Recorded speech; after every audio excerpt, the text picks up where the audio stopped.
always frustrated me that you'd see some symptoms and then I'd try to look at what the options were. Mostly I would always get confused on trying to decide if it was a fungal disease or not. And as I consulted with various different people, essentially fungal diseases in Southeast Idaho that are a problem are very uncommon. And so I put together this key, and I just want to have a disclaimer that this is just mine, and I just put it together very specifically for Southern Idaho, Southeast Idaho. And so it's designed kind of like a plant identification key, but very simplified. The first way I separated this is I wanted to try to distinguish whether it's a fungal disease versus something else. And really the very best thing for what we are worried about is if there is a circular pattern to the damage. It's not always apparent. I won't say that it's very clear all the time, but you only have 3 types. Snow mold, it's extremely common in the springtime, as soon as the snow melts off, and you're going to see that. But the real key with that, the grass blades are dead, the roots are just fine, and really there's not a reason to treat for that other than just maybe rake it, clear out that dead area, and the plant should come back just fine from that snow mold where it's a perennial plant. So circular dead patches, white to yellow, but really it's the time of year. There can be this gray or pink mycelia, but the roots are not affected. And then let's go to this necrotic ring spot and summer patch. So this is different in that the roots are dead and the top of the lawn can look healthy if you're looking at that fringe of that circle, but there's this frog eye pattern. So there's a circle, and then in the center of that circle, often the grasses start to come back. The roots are blackened. Fungicide may be necessary, but if you're starting to see this kind of things, it's usually because it's a heavily managed lawn, like lots of fertilizer, lots of frequent watering. You're going to see the necrotic ring spot more in the spring, and then the summer patch is going to be in the summertime. But symptoms are pretty similar, and you would treat them the same way. The third fungal disease we have seen fairly common, you have the fairy rings. They're typically big circles, but they can be patches of dead, patches of what looks like greener, more of a lush green, or you can actually see the toadstools in those big circles like that. All the same thing. Really, this means that these toadstools, they're feeding on some sort of organic matter, a dead stump or tree roots or something, typically wooden underneath. Could even be buried wood from old construction that's underneath the ground there. And really, there's not a great way to treat this. It's kind of a hit and miss time of year kind of thing, and the problem often just goes away.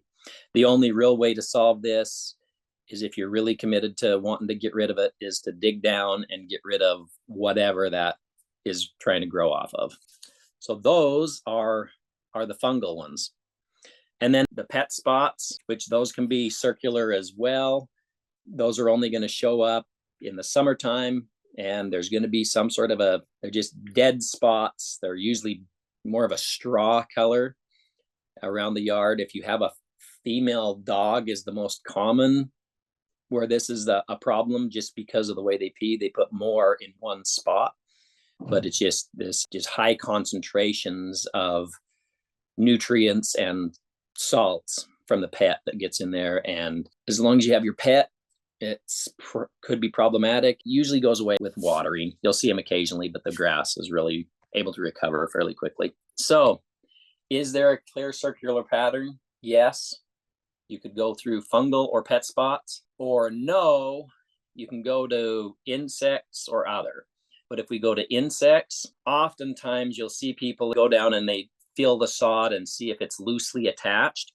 And if you can pull that grass up really easily, whether it's the dead part or sometimes right near the edge, the new green sod, if you can pull that up, kind of like a freshly laid sod, you have one of 3 things: bill bugs or the white grubs or the cranberry girdler, or the subterranean sod webworm. And so bill bugs, you'll see these small grubs right in the crown of the plant. They're feeding right there in the crown. And so the hollow stems, and they break off, and then this sawdust-like excrement, mid to late summer, but they're typically earlier than the white grubs.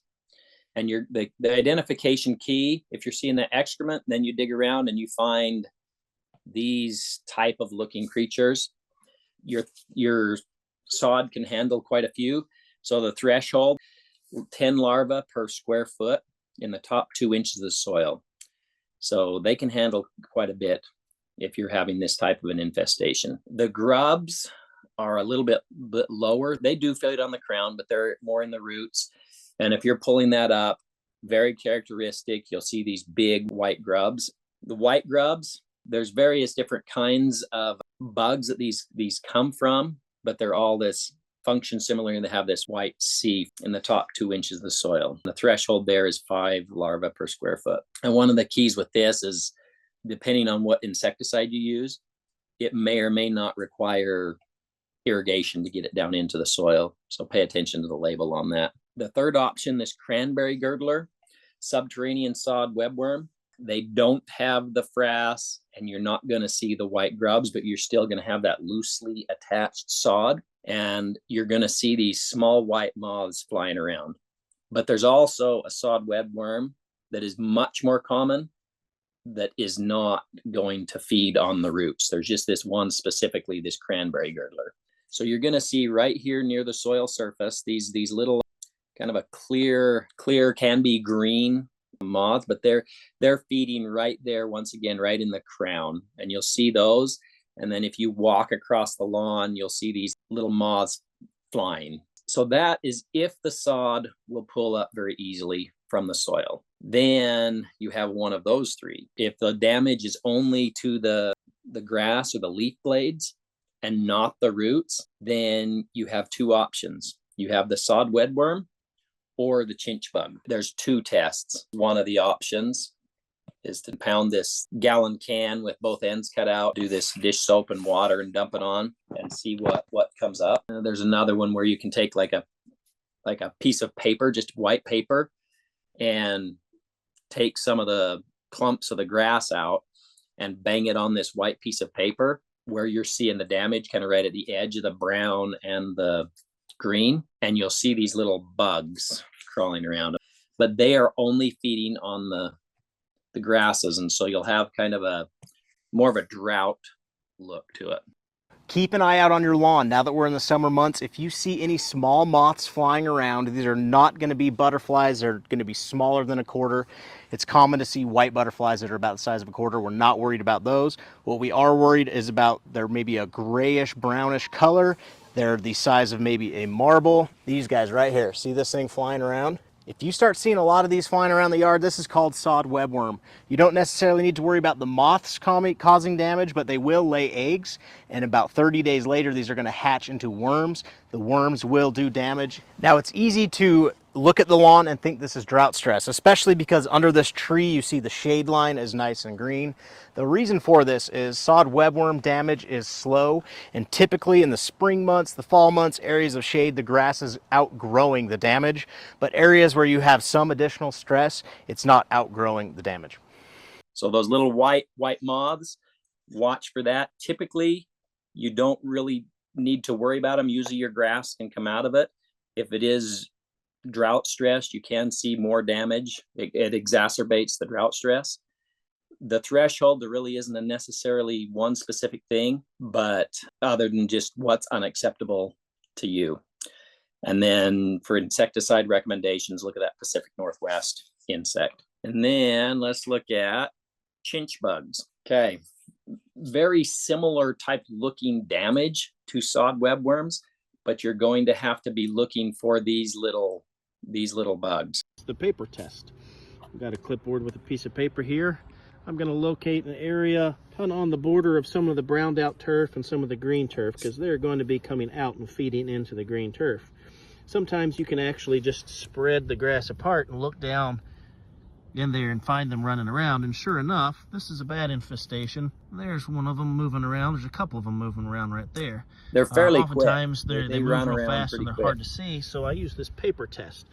I'll just pull out a couple of plugs of the grass in an area I suspect there might be chinch bugs. I shake the thatch out and the dirt loose, pull the excess grass off, and then now I look on the piece of paper, and as it said, this is a particularly bad infestation. There's one running around there, but I got about 10 or 11 of them running on this piece of paper right now. And they do move quickly. So that's what they look like. There are some other bugs that are similar, but they look differently.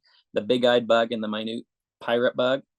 So just pay attention to that. But if you're going to have a problem with these, you're going to see lots of them, and your grass is going to be drought stressed, particularly on the south side of a house or somewhere where there's extra heat.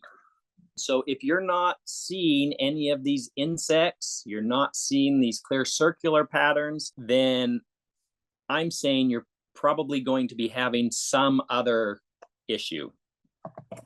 I'll go through these really quickly. Shallow soil or a gravel or sand inclusion. I see this quite frequently, like on the edge of a sidewalk or a patio, because when you lay concrete, there's oftentimes a lot of spillover of the gravel. So you're going to have a shallow layer of soil right up there next to the concrete. You'll see that very common, or some other sand inclusion, some other different soil type in there in a particular area.